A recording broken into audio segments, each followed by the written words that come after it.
The Lifestyle Show, presented by Selina MacKenzie. Love Lay Down Beside Me and We Wept is Helen Murray Taylor's lyrical memoir of devastating mental illness. She joins us now to tell us her story. Welcome to the show, Helen. Thank you. Thank you for having me. You're welcome. So do you want to just tell us your story, a bit of your background? Okay. So I trained as a medical doctor, and while I was a junior doctor working horrendous hours, I suffered quite a marked depression at that point, and I was treated with antidepressants and therapy, and in the end decided that I needed to change career. That was a really hard decision because it was all I'd ever wanted to do. But I stayed in the medical field and did medical research. But then when I was in my early 30s, I suffered a miscarriage after IVF, and it affected me extremely badly. I suffered a real catastrophic depression. I struggled on for about a year after the miscarriage, but by the time of the anniversary and the memories and things, I just found it, I was finding it really difficult. And I ended up being an inpatient in a psychiatric ward, and I was sectioned under the Mental Health Act for quite a long time. Oh, bless you. So that's the kind of basis of the story. It doesn't sound a very cheery story. No, and we'll get into that because I know it's not a miserable book at all. I just want to say sorry about your miscarriage and everything that you've been through. And to start off with, being a junior doctor, I can only imagine must be extremely stressful. Well, Joe, when I was doing it was a while ago, and we were working unbelievable hours, like over 100 hours a week.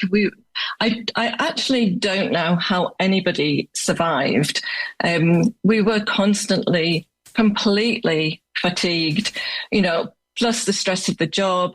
I was somebody who took every patient home with me in my head. I worried about everything. I think I'm a perfectionist, and I don't think medicine is necessarily a career for perfectionists because people's bodies don't behave the way that according to the textbooks always, let's put it that way. And a combination of that sort of characteristic in myself, the stress of the job and the fatigue of those hours that we were working was quite a malignant combination for me. Yeah. I always think people that do jobs in hospitals, or I've interviewed people who work in prisons, and I've interviewed people who are psychiatrists, and I've said to them all, do you have to be really hard? Do you have to not be able to take your work home? And they've all said to me, we're only human. Yeah, I think that I think that you do have to have some kind of emotional barrier to some extent, but at a certain point, it's just impossible to keep that up all the time. And I think people have different characteristics, and are more kind of sensitive or able, or no, that's the wrong word because that implies that people who can manage are not sensitive. That's not what I mean. But yes, I understand. Yeah. So how did you get out of when you were sectioned, which must have been awful? Did that ultimately help you? I mean, did you come out and started to feel better, or is there more of the story since then? There is more of the story. I was in hospital for a long time. I think the turning point in hospital came actually when I had electroconvulsive therapy. And people always think that this is really horrendous and barbaric and sounds really old-fashioned and quite brutal.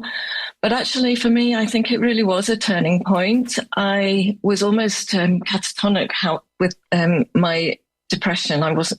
I hardly ate. I'd lost loads of weight. I could do very little for myself.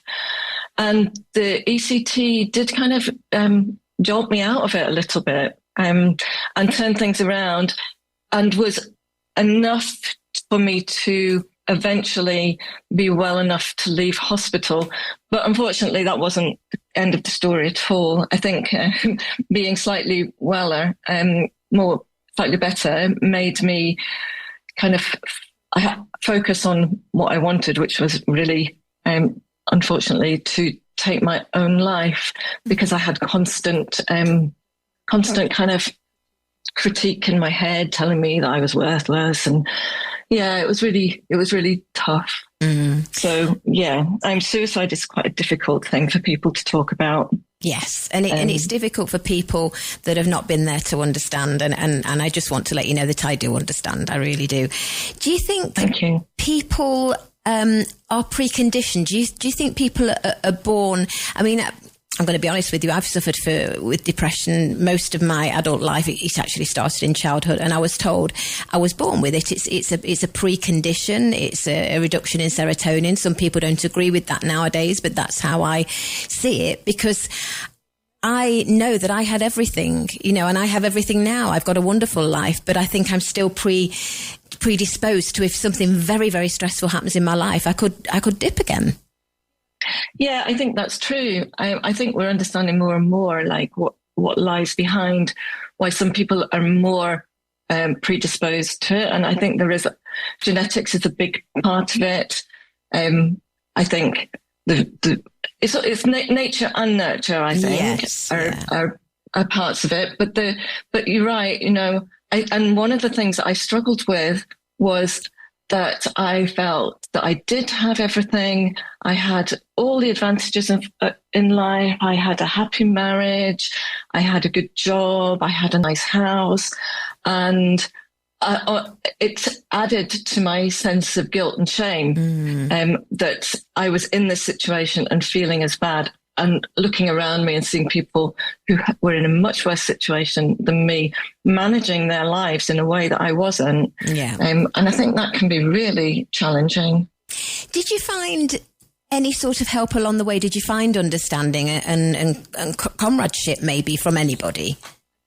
I did. At first, when I was an inpatient, I was so unwell. I kept myself to myself completely. I was barely speaking at that point. But as time went on, people befriended me, ignoring my attempts to put up all the barriers. And yes, I did find people with different medical diagnoses, from different backgrounds to me, but we all had something in common, that we were all there, and there was a comradeship in it, definitely.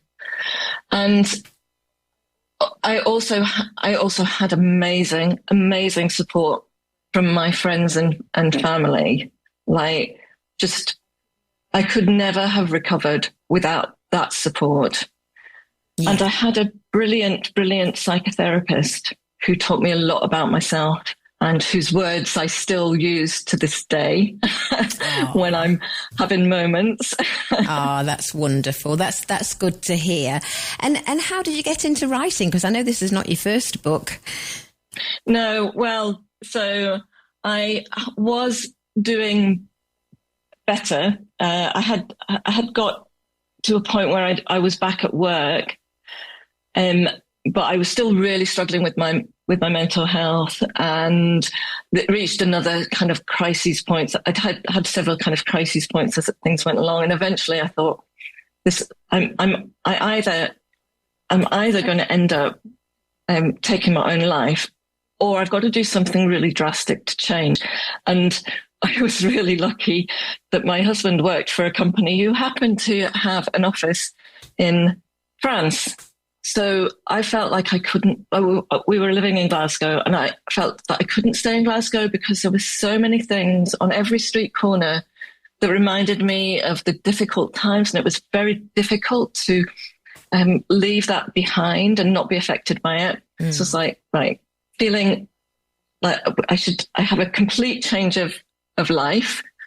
So we upped sticks and moved to France, and I decided to become a writer. It wasn't quite as straightforward as that, I have to say. I started off, or with absolutely no evidence apart from what my English teacher had said to me at school years and years ago. But I started doing Open University courses. And in fact, my book came out of an essay that I wrote for an Open University essay in my creative writing class. So, yes, and I attribute a lot of my current well-being to my writing because it fills up my headspace. Yes, therapeutic. My characters take over. I find it very therapeutic. Not in a kind of like writing my thoughts and things like that. I think that is really useful and helped me. Certainly when I was most ill, I did that a lot. But just taking up my headspace, all my characters from my novel. So the novel, that's The Back Streets of Purgatory, is it? Yes, that's right. And is that got any connection to mental health? Well, when I wrote it, I was sure that I was writing a completely non-autobiographical book. It's a bit surreal. It's about the painter artist Caravaggio turning up in modern day Glasgow. But when I look at it in retrospect, it's full of themes that are autobiographical and a lot about mental health. I think quite a few of my characters have different issues, including there's a psychiatrist in there. There's people with mental health perfuses the whole book actually, and I wasn't even particularly aware that I was doing it when I wrote it. It's just in your psyche, isn't it? It's in your mind. That's exactly. Yeah. And this latest one is a memoir, and it's called Love Lay Down Beside Me and We Wept. Why did you choose that title? That is a title. It's had several titles, several hundred titles, probably. I find titles really difficult, but when they're right, they're right. This is a line from the text, actually, that was there already. And when I stepped back and saw that line, I was like, yes, that says it. I was surrounded by love, but it didn't stop me feeling bad. And I feel like that title encapsulates that. And I think that's one of the things I think about kind of the conversation around suicide is that sometimes people imply that there's some kind of equivalence between feeling so bad that you want to take your own life and the love that's around you, as if to say, you hear people say, oh, if only they'd known how much they were loved, or it wouldn't make any difference, sadly. No, but exactly. But you wouldn't say that. Like, you wouldn't say, oh, if only somebody knew how much they loved, they wouldn't have got cancer, for example. Exactly. It makes no sense whatsoever. Exactly. But on the other hand, like, love was really important in my recovery, and it is for all types of illnesses. Yes. Yes, it is. Yeah. The other one, the other saying that I hate is, what have you got to be miserable about? Oh. Yes. It's not quite like that. It's actually an illness that you can't control. Yes. Anyway, well done you, Helen. You've done really well talking about this, because I know it's not easy. So we're selling the book right now on our website, TRE.radio. Oh, lovely. Yep, for our listeners, it's called Love Lay Down Beside Me and We Wept, and it's by Helen Murray Taylor, who we're chatting to now. And if people want to find out a bit more about you and maybe your other book, do you have a website as well? I do have a website in bad need of being updated, I have to say. It's helenmtaylor.com. helenmtaylor.com. Well, it's been great chatting to you. Thank you for taking the time, Helen. Thanks, Selina. Take care. Bye. You too. Bye.